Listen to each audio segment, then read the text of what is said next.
And so we adopted the name Independent National Patriotic Front of Liberia with all of our rules put into place. And I told the men, we are going to Monrovia. Our objective is not to seize and hold. Our objective is to remove the government and install an interim administration.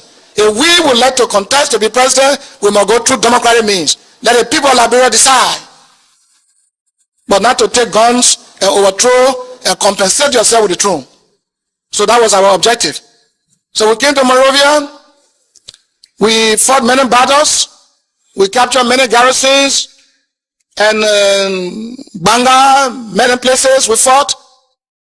It's very interesting to also know that each group of us was fighting two forces. I was fighting NPFL, pushing me to Do to push me to Taylor, and I'm fighting AFL, fighting NPFL, Taylor fighting me, fighting AFL at the same time. And so during one of the battles, I went to bed one day by 6 o'clock in the evening. The cold breeze hit me and I fell to sleep. And I had a dream, a vision. We're in Kpaytuo. Those of you who've been passing Limba, those two war tanks that were parked there, when you go to Kpaytuo, they are no longer there now. So I went to Kpaytuo because of the constant attacks on me by NPFL. They will attack me every day, blocking me from entering Monrovia. They did everything to prevent me from entering Monrovia. I never purposely planned military offense against NPFL because they were my boys. I trained them. But Taylor was the one planning. So I now decided that I would leave Samuel Doe alone and attack Taylor and block him from ever entering Monrovia. I would push him across the border. So I went to Kpaytuo. As we were playing cards and our food was on the fire, the cold breeze came and hit me and I fell to sleep. And in the sleep, the voice spoke to me and said, don't fight your brothers. Don't fight your brothers. If you want war, you are going to see the war early in the morning. So I was surprised. If you are telling me don't fight your brother and my brother are the Taylor people and they are fighting me and you say don't fight them, then who is coming to fight in the morning? Who am I going to meet in the morning? And by the way, who is speaking? So I just thought it was voice of God or voice of a spirit. So I told my men, as soon as I got up, the food was still on the fire. And I told my men, well, I just had a dream. We are told not to fight our brothers. We should go ahead, but if we want war, we'll see in the morning. So by 5:30 in the morning, certainly from the Monrovia side, as I heard the sound of the power saw, the AFL and their counterparts were cutting the power saw. They were using the power saw to cut the trees that were put on the road to block the tanks from coming to town. And I said, this is the war that the Lord talked about.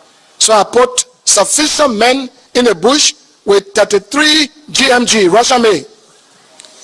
And I told them not to shoot, that I was in town, and that when fire is initiated from in town, they should open fire. So the point man came in town, he didn't see anybody, another platoon came, they didn't see anybody, another platoon came, the fourth platoon came, the last platoon, the war tank came. When the war tank came, we opened fire on RPG on the war tank, blow it up, then the battle started. So those were the tanks you saw. So we captured the tanks, and war is not good. When we saw the bodies, we saw many of our colleagues, together with whom we had lived with in Liberia, in Camp Shuffling, in Camp Todi. But because of war protecting somebody's power, we had to be faced with that situation, combating each other. Even at a certain point in Palala, we ambushed a jeep. When we went to inspect the body, it was John Wakrekru and Arthur Yanimbo. I think the brother or uncle or father of the Isaac Yanimbo. Had I known who were in that jeep, I would not have ordered to fire. Because Krekru was good to me when we were in the army. He was a very quiet man. There were times we went to him like knocker to borrow money. He would say, okay, look, Johnson, take this money and don't pay any interest, take. So I would not have been that evil to kill this man. But it was as well, and he was ambushed unexpectedly. We don't know what was there, and so that's what happened. So war is not good.